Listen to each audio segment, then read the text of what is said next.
कि आपका भी कहीं अपमान हो रहा हो और अपनों से अपमान हो रहा हो, तो आपको जवाब देने की जरूरत नहीं है। जो तुम्हारे रास्ते में कांटा बो रहा है, बोने दो, तुम ना बुरा सोचो। चलो, यदि दक्ष ने अपमान किया, चलो मैं सिंपल भाषा में समझाऊं, आप लोगों ने माना कि मुझे गाली दी और मैंने भी आपको गाली दे दी, तो आप में और मुझ में अंतर क्या रहा? कुत्ते ने आपको काटा और आपने भी कुत्ते को काट लिया, तो फिर बताओ कौन कुत्ता, वो कुत्ता कि तुम कुत्ता? बोलो मेरी मां। सास ने आपको गाली दी और आपने भी सास को गाली दी, तो बताओ तुम दोनों में समझदार हम किसे माने? मैया कह दो ना मेरी मां। सास ने भी गाली दी और बहू ने भी गाली दी, इन दोनों में समझदार कौन, आप बताओ? बोलो मेरी मां, कौन? सास समझदार है? ये मैया कह रही है सास समझदार है।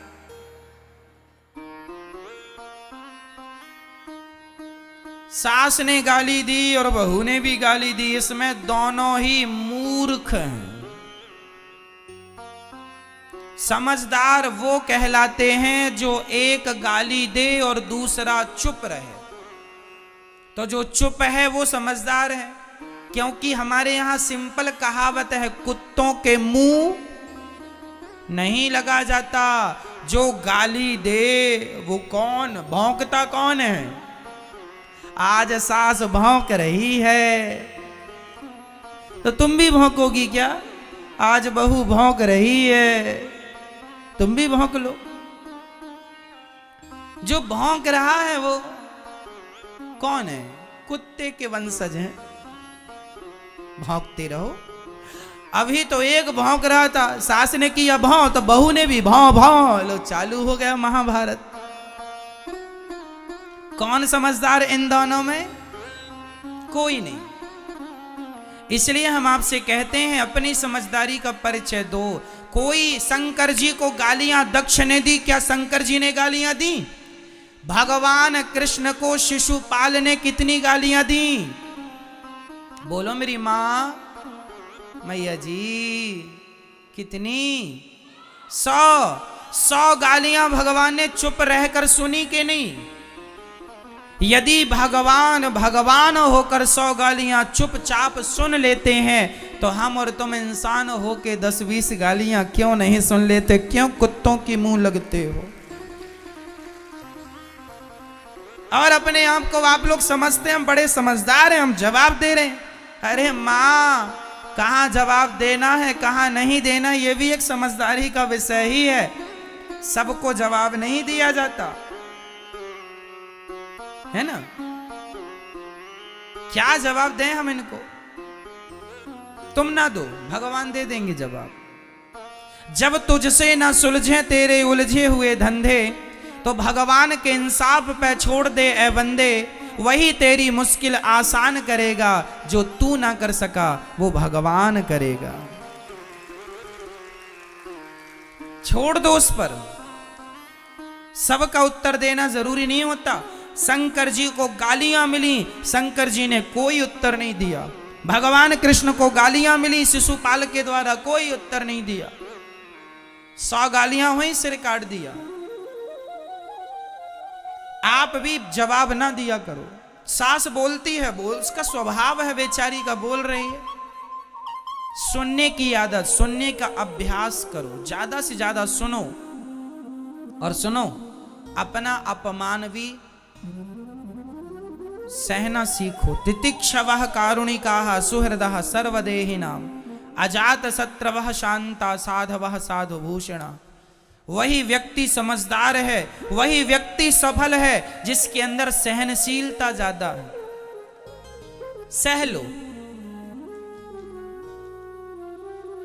यदि पाकिस्तान हमारा अपमान करे तो बिल्कुल ना सहो, पर तुम्हारे अपने ही तुम्हारा अपमान करें तो कोई बात नहीं, अपने हैं, माफ करते चलो। इनसे क्या झगड़ा करना। आपका भाई आपका अपमान कर रहा, माना कि माना कि आपका सगा भाई आपका अपमान कर रहा है, तो क्या लड़ोगे उससे? तुम्हारी तो भाई है, इसलिए उसे उसकी तरफ ना देखो। पागल हो गया, दिमाग खराब है, कुत्ता सवार है इसके ऊपर, भौंकने दो। कहां इससे मुंह लगा रहे हो? क्योंकि वो मेरे भाई ही तो है। अपनों से ना जिद पालो, अपने से ना लड़ो। हाँ, कोई आतंकवादी है, कोई दूसरा है, तो उससे लड़ जाओ, जीतो। किसे जवाब देना है, किसे जवाब नहीं देना, यह भी विवेक का विषय है। आप लोग जिसे जवाब देना होता है उसे तो देते नहीं है, और जिसे जवाब नहीं देना उससे लड़ते हैं। ये लड़कियां अपने भाई से लड़ बैठती हैं, लेकिन उसी लड़की को कोई सड़क में कोई परेशान कर दे, कोई लड़का, तो भाग के रोती रोती आ जाती है, मम्मी मम्मी उसने परेशान किया। अपने भाई को तो जड़ देती थी दो चार, उसे क्यों नहीं जड़ दिया? जिससे लड़ना हो उससे तुम लड़ती नहीं हो, और जिससे लड़ना नहीं उससे लड़ती हो। क्यों? तो किसके सामने चुप रहना है, किसके सामने बोलना है, यह विवेक का विषय है। जब तुम्हारी लड़ाई तुम्हारी सास से हो, मां से हो, भाई से हो, तो इन रिश्तों में जहर ना घोलो, इनसे कोई उत्तर ना दो। ये कह रहे हैं चलो गुस्सा है बोलने दो, हम लड़के किससे लड़ रहे? भाई से। क्या मिल जाएगा भाई से लड़के? इनसे कोई उत्तर नहीं। लड़ना है उनसे लड़िए, लड़ना है भ्रष्टाचार के खिलाफ लड़िए, आवाज उठाइए। लड़ना है किसी के साथ अत्याचार हो, अनाचार गलत हो रहा, उसके पक्ष में खड़े हो जाइए, लड़िए। लेकिन आजकल लोगों को कोई काम नहीं, अपने भाई से लड़ते हैं, अपनी सास से। चलो अब खा लिया, पेट भर गया, चलो अब बहू आओ जरा लड़ लें तुमसे हम, आओ दो दो हाथ की हो जाए।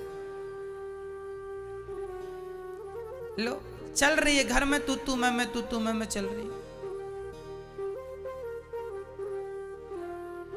और इससे भी बच गए तो आज भारत में जातवाद का जहर घोल के लड़ रहे हैं। मैं ब्राह्मण, मैं क्षत्रिय, मैं वैश्य, मैं शूद्र, लो भैया आपस में लड़ो, अब तुम्हारा अन्न कैसे पचे, लड़ो आपस में।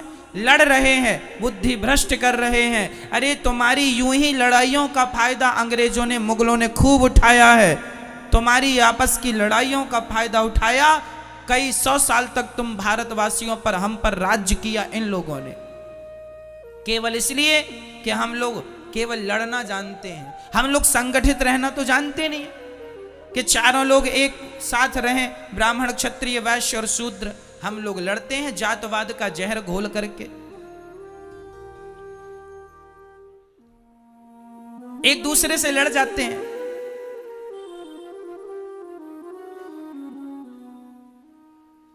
ऐसे ही लड़ो आपस में, कल फिर कोई और आएगा तुम्हारे देश में कब्जा कर लेगा, फिर करना उसकी गुलामी। आदत हो गई है गुलामी करने की तुम्हारी, कभी मुगलों की कभी अंग्रेजों की। अब ऐसे फिर लड़ो, फिर करना किसी की गुलामी। मेरी मां, मेरे नौजवान दोस्तों, जाग जाओ, सबको गले से लगाओ, कोई जातवाद नहीं है। गुर्जर कहता है मैं बड़ा, जाट कहता है मैं बड़ा, ब्राह्मण कहता है मैं बड़ा, क्षत्रिय कहता है मैं बड़ा। वो फलाने गुर्जर और जाट आपस में लड़ जाते हैं। क्यों लड़ते हो? तुम दो थोड़ी हो, तुम एक हो। क्षत्रिय और वैश्य आपस में लड़ जाते हैं, तुम दो हो क्या? अरे ऐसे ही लड़ते रहोगे तो कैसे काम बनेगा? आज बहुत सारे मुसलमान लोग ना हिंदुओं के नाम की फेसबुक में आईडी बना लेते हैं और वो जाट बन गए, अपने आप को जाट बन के गुर्जर को गाली दे दी, एक ने गुर्जर बन के जाट को गाली दे दी। वो है मुसलमान और लड़ा रहे हैं हम सबको, लो आप और हम लड़ रहे हैं अज्ञानवश। खूब ऐसा चलता है। क्षत्रिय लोग ब्राह्मणों को गाली दे देते हैं, ब्राह्मण लोग क्षत्रियों को गाली देते हैं। गाली ना हम तुम्हें देते हैं ना तुम हमें देते हो। तीसरा ही मंथरा, कैकेयी और दशरथ जी में कोई भेद नहीं था, भेद पैदा करने वाली ये मंथरा है। उसी तरह आज भी समाज में कुछ लोग भेद पैदा करने वाले हैं। ऐसे लोगों से अपने आप को बचा के रखना है और आप संगठित रहिएगा। रामचरितमानस में लिखा है, जहां सुमति तहां संपत्ति नाना, जहां कुमति तहां विपत्ति निदाना। जहां संगठन है वहां सब प्रकार की खुशहाली है। जहां झगड़ा है, यदि आपस में हम बिखर गए, ये चार उंगलियां अलग अलग हैं, चारों एक हो जाएंगी, मुट्ठी हो जाएगा, एक मार दो दांत टूट जाएंगे, वो चारों अलग अलग रहेंगी तो कुछ नहीं कर पाओगे आप। इसलिए संगठित। झाड़ू एक होती है ना, कचरे को साफ करती है, पर वही झाड़ू बिखर जाए तो स्वयं कचरा बन जाती है। यदि बिखर गए तो कचरे हो जाओगे। इसलिए मेरी मां, संगठित रहना। बच्चों को कहना आपस में लड़ाई ना किया करें, भेदभाव मिटा दो। ब्राह्मण क्षत्रिय वैश्य शूद्र हिंदू हम एक हैं। बटो मत, बट जाओगे तो अस्तित्व खतरे में पड़ जाएगा। सब जरूरी है, ज्ञान जरूरी है, विज्ञान जरूरी है, भक्ति जरूरी है, सब जरूरी है, संगठन भी जरूरी है। हम संगठित रहें। हम चार भाई हैं, एक बाप की संतान हैं। बताओ ब्राह्मण का पिता कौन? ब्राह्मण का पिता कौन? ब्राह्मणोस्य मुखमासीद बाहु राजन्यः कृतः ऊरु तदस्य जदवैश्यः पदभ्यांगुं शूद्रो अजायत। वेद मंत्र है ये। वेद में लिखा है भगवान नारायण के मुख से ब्राह्मण का जन्म हुआ, भगवान नारायण की भुजाओं से क्षत्रिय का जन्म हुआ, भगवान नारायण की जंघा से वैश्य का जन्म हुआ और भगवान नारायण के चरणों से शूद्र का जन्म हुआ। तो चारों के पिता एक ही हुए कि नहीं? पिता कौन है? नारायण। भगवान नारायण से ही ब्राह्मण क्षत्रिय वैश्य और शूद्र का जन्म हुआ। जब हम एक ही बाप की संतान हैं तो फिर झगड़ा किस बात का है? हम तो चारों एक ही हुए। गुण कर्म विभागशः, केवल आदमी के गुण कर्म के कारण विभाग हो गए। भगवान ने कह दिया एक पिता के विपुल कुमारा, एक बाप की चार संतानें थी, एक बेटा जरा ज्ञानी था तो बेटे का नाम रख दिया ब्राह्मण। क्या नाम रखा? ये ब्राह्मण है। एक बेटा ज्यादा युद्ध कौशल था, युद्ध में कुशल था, नाम रख दिया क्षत्रिय। एक जरा पैसे पे जरा ध्यान था तो नाम रख दिया वैश्य। और एक बेटे का सेवा में मन था, तीनों का सहयोग करता था, तीनों से प्यार करता था, उसका नाम रख दिया शूद्र। एक्चुअली शूद्र जात नहीं है, ब्राह्मण जात नहीं है, क्षत्रिय कोई जात नहीं है। ये तो हमारे बाप दादों के नाम थे। ब्राह्मण नाम का आदमी था, उसकी जितनी संतान हुई तो ब्राह्मण के नाम से जानी गई। क्षत्रिय नाम के आदमी की जितनी संतानें हुई क्षत्रिय के नाम से। हम लोग एक ही पिता की संतान है। मूल में पिता एक है, नारायण। केवल व्यवस्थाएं बनाने के लिए चार विभाग किए गए कि ब्राह्मण वेद बचाएंगे, क्षत्रिय अपना देश बचाना, वैश्य पैसा बचाना और शूद्र इन तीनों का सपोर्ट करना। क्यों ये व्यवस्था बनाई? आपके घर में भी बेटी का विवाह होता है तो आप लोग भी व्यवस्था बनाने के लिए किसी को मंडप की सेवा संभाल दे देते हैं, किसी को खाने पीने की सेवा, सो तुम खाने पीने की संभालना, तुम मंडप की संभालना, तुम बारातियों को नाश्ता पानी की संभालना। भाई व्यवस्था बनाई जाती है कि नहीं? काम सौंपा जाता, तुम ये काम कर लेना। हमारे देश में भी आजकल देखो ना, एक प्रधानमंत्री होते हैं, एक राष्ट्रपति होते हैं, एक खाद्य मंत्री होते हैं, एक गृह मंत्री होते हैं, एक उद्योग मंत्री होते हैं। ये व्यवस्थाएं हैं। उद्योग का काम करना है, उद्योग मंत्री से मिल लो, और दूसरे काम है तो इन मंत्री से मिल लो, उन मंत्री से मिल लो। क्यों भाई? ये व्यवस्थाएं हैं। फलाना मंत्री, फलाना मंत्री, फलाना शिक्षा का संबंध है तो शिक्षा मंत्री से बात करो। पैसे की दिक्कत है, वित्त मंत्री से बात करो। क्यों? ये व्यवस्थाएं हैं। उसी प्रकार भगवान ने व्यवस्थाओं के लिए चार लोगों को बनाया, ब्राह्मण क्षत्रिय और वैश्य। चार एक ही बाप की संतान है, लेकिन अज्ञानता इतनी आ गई कि हम लोग आपस में आगे चल के लड़ने लग गए। मैं ब्राह्मण हूं, मैं क्षत्रिय हूं, मैं वैश्य हूं, मैं शूद्र हूं। अब जरूरत नहीं है इसकी कि मैं ब्राह्मण हूं, मैं क्षत्रिय हूं, मैं शूद्र हूं। बस जरूरत इसकी है कि हम सनातनी हैं, हम भारतीय हैं। गर्व से कहो हम हिंदू हैं, हम हिंदू हैं, हम हिंदू हैं। धरा ये जिस पर घूम रही हम उसी केंद्र के बिंदु हैं। गर्व से कहो हम हिंदू हैं, हम हिंदू। तुम बट गए जातवाद के नाम पर, फिर तुम पर कोई हमला करेगा।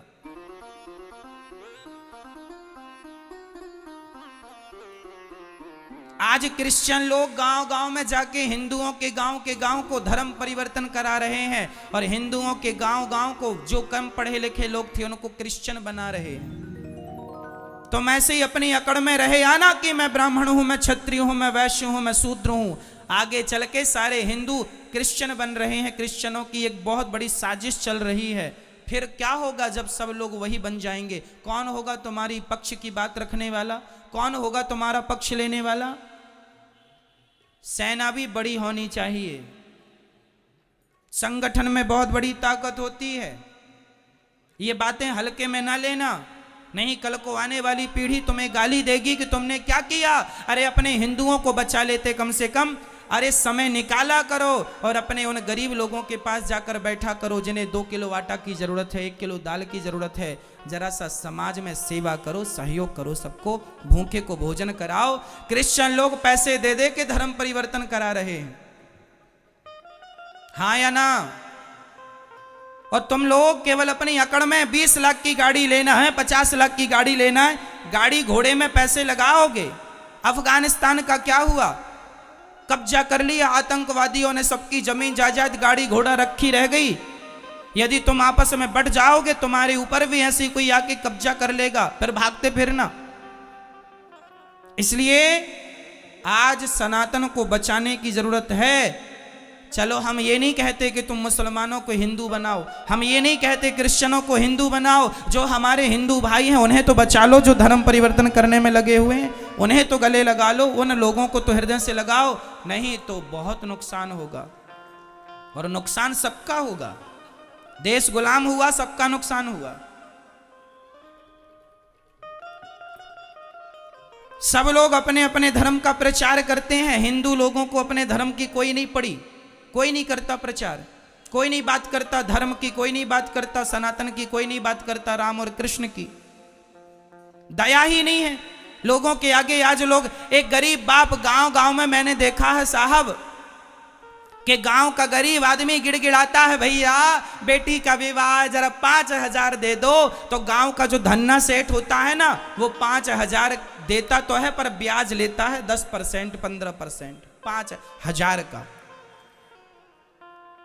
अरे उस आदमी को ये तो समझ आए कि पागल, वो गरीब आदमी है, उसके बेटी का विवाह है, 5,000 दे दो। बेटी के विवाह में ईश्वर ने तुम्हें देने के लायक बनाया है, दे दो।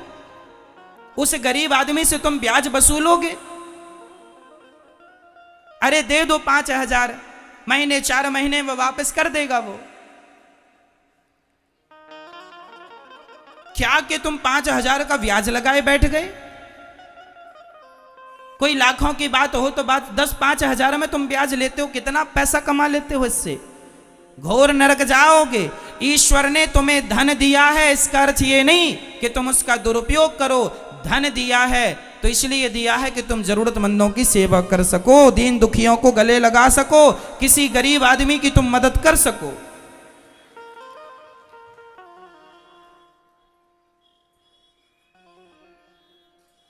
जीवन में ईश्वर ने दिया है, परोपकार करना चाहिए, घटता नहीं है। याद रखना, लिख के रखना, दान करे धन ना घटे, लिखा है ये। बोलो, दान करे धन ना घटे, जो सहाय रघुवीर, पंछी के पीर, घटे न सरिता नीर।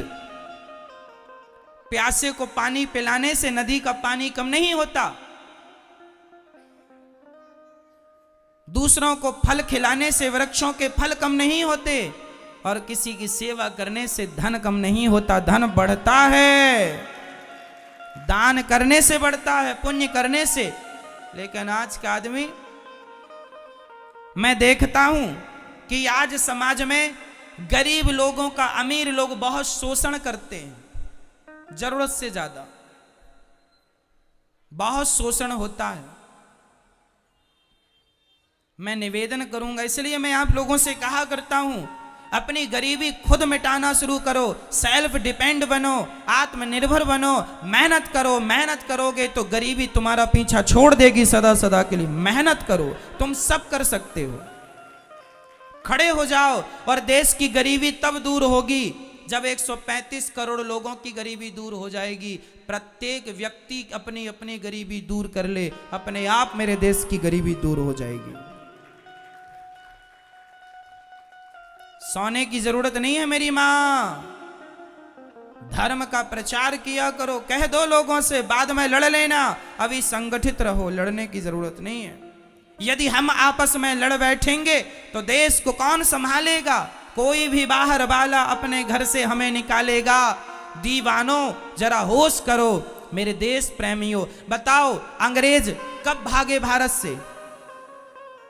15 अगस्त 1947 को अंग्रेज लोग भाग के गए। क्यों भागे? क्यों भागे मुझे बताओ। इसलिए भागे क्योंकि मेरा पूरा भारत संगठित हो गया था, डर के मारे अंग्रेज भाग गए। यदि पहले 100 साल पहले यदि संगठित हो जाता तो ये अंग्रेज लोग 100 साल पहले भाग जाते। लेकिन तुमने संगठन करने में, संगठित होने में कई 100 साल लगा दिए, कई 100 साल लगा दिए संगठित होने में। और संगठित जिस दिन हो गए भाग गए कि नहीं अंग्रेज? हाँ या ना? फिर कितनी बड़ी ताकत है संगठन की। इसलिए संगठित रहना मेरी मां। और जातवाद कोई लेके आए, घुसने ना देना घर में। कोई जातवाद नहीं, हम सब एक हैं।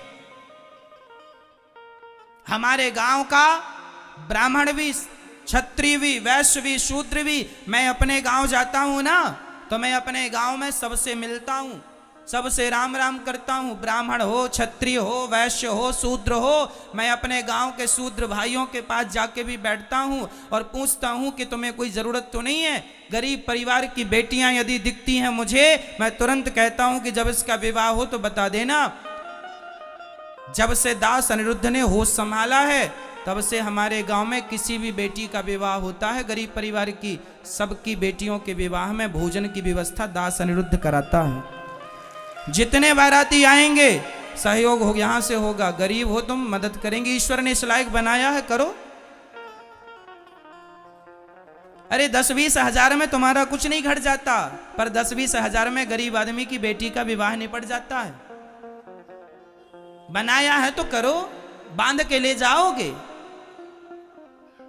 सभी में बांट कर खाए उसे इंसान कहते हैं। मैं बताता नहीं हूं, न बताने की जरूरत है, पर जीवन में ईश्वर ने योग बनाया है तो आपको करना चाहिए।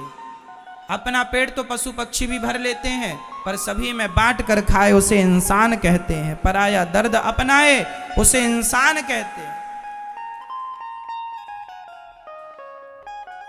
मैं छुआछूत नहीं रखता बिल्कुल। हमारे गांव में जितने लोग हैं सारे लोग, चाहे मोची समाज हो चाहे कोई, मैं सबको बैठता हूं, सबके पास बैठता हूं, सबको अपनी तरफ से राम राम करता हूं, सबके साथ बैठता हूं, बगल में बैठता हूं, सबका हालचाल पूछता हूं, भैया कैसे हो, सब आनंद है, कुशल मंगल है। सबसे हंसता हूं, सबसे बात करता हूं, सबको गले लगाता हूं। यहां गौरी गोपाल वृद्धाश्रम में भी मेरी वृद्ध माताएं रहती हैं। यहाँ सब प्रकार की माताएं रहती हैं, ब्राह्मण मैया, क्षत्रिय मैया, वैश्य मैया, शूद्र मैया। आज तक मैंने किसी माँ से जात नहीं पूछी कि माँ तुम्हारी जात क्या है। मैं केवल सबके पांव दबाता हूँ, चाहे मैया कोई भी जात की हो, मुझे क्या करना। माँ की जात कोई नहीं होती, माँ तो सिर्फ माँ होती है। मैंने तो जात पात का भेद मिटा दिया आपकी आंखों के सामने। आपके देख लो गौरी गोपाल वृद्धाश्रम में माएँ सब प्रकार की हैं, ब्राह्मण, क्षत्रिय, वैश्य, शूद्र। पूछ लेना कि मैंने किसी से जात तो नहीं पूछी, आज तक मैंने किसी से ना जात पूछी, केवल सेवा किया है मैंने, केवल सेवा।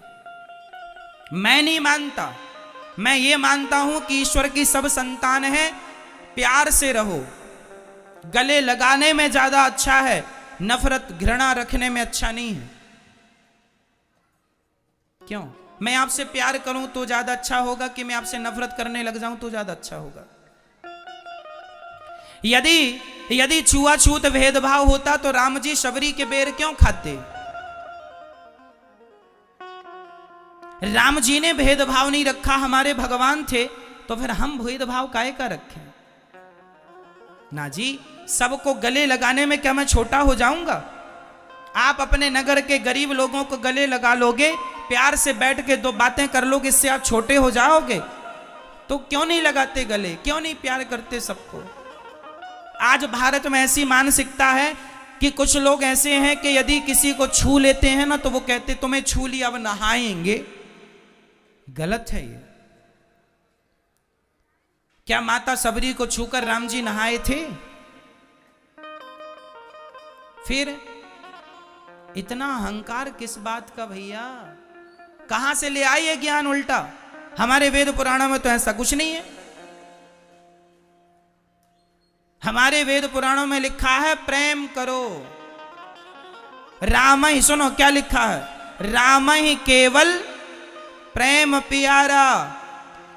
मैं उदाहरण देके फिर बोल रहा हूं, क्या हमारे रैदास भक्त मोची नहीं थे? जात के मोची थे, जूता सिलते थे, लेकिन उनके पास सभी लोग जाते थे, उन्हें प्रणाम करते थे, उनका आदर करते थे। हम ये कहना चाहते हैं कि जिसके अंदर भक्ति है, जिसके अंदर योग्यता है, उसको आप प्रणाम कर लें, इसमें कोई बुराई नहीं है। बाकी सबको गले लगाएं, गले लगाने में भी कोई बुराई नहीं है। राह में आए जो दीन दुखी, सबको गले से लगाते चलो। प्रेम की गंगा मिटा दो ये जहर, बहुत बड़ा नुकसान हो जाएगा मेरे देश का।